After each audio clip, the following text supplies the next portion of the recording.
কবি দেবেশ ঠাকুরের লেখা কবিতা ভারতবর্ষ।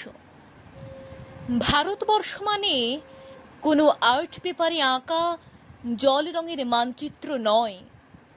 ভারতবর্ষ মানে শুধু হর্ষবর্ধন কিংবা বাবরের বিজয় বার্তা নয়।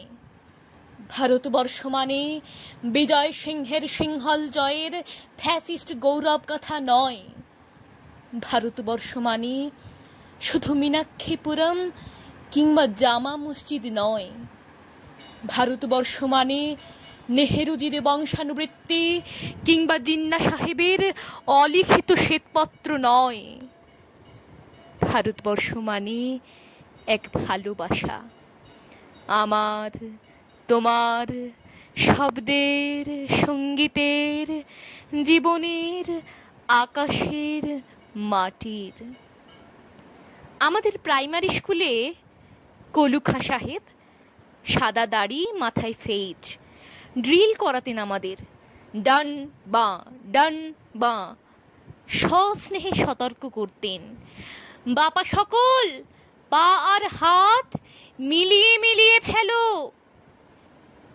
কলুখা সাহেবের গোরের মাটিতে আজ ফেরেস্তার হাসি ভারতবর্ষের চেরাগ হয়ে জ্বলছে। বদ্রমিয়ার হাতের কর্ণিকে শিব মন্দিরের গায়ে কত ফুল কাটা, আর তার জোগাড়ে হয়ে মশলা মাখছে ঈশান বাউরি। নিয়ামত শেখ আর গোকুল মাহাতো এক পাটাতনে ধান ঝাড়ে। সোনালি গোবিন্দ ভোগে খামারে ঠিকরে পড়ে সোনালি আলো। পদন মাঝে দাঁড় টানত যুবতী গঙ্গায়, বৈঠা ধরত হোসেনুর মাঝি।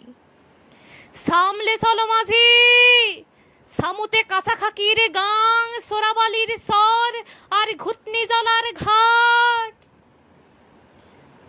আমার ভারতবর্ষে কোনো গেরুয়া রাজনীতিবিদ কিংবা ইমামের নির্দেশিকা নেই। এখানে কোনো সংহিতা হাদিস ছাড়াই কোজাগরি চাঁদের অকৃপণ আলো পড়ে ঈদগার উপর, আর রমজানি চাঁদ তুলসী মঞ্চের গায়ে পূর্ণ আলো দেয়। আমার ভারতবর্ষ মানে রবি ঠাকুরের মধ্যে নজরুল, রবি শঙ্কর আর আলী আকবরের যুগলবন্দি, গণেশ পাইন আর মকবুল ফিদার রঙিন ছবি। আমার ভারতবর্ষ মানে লালন ফকিরের গান।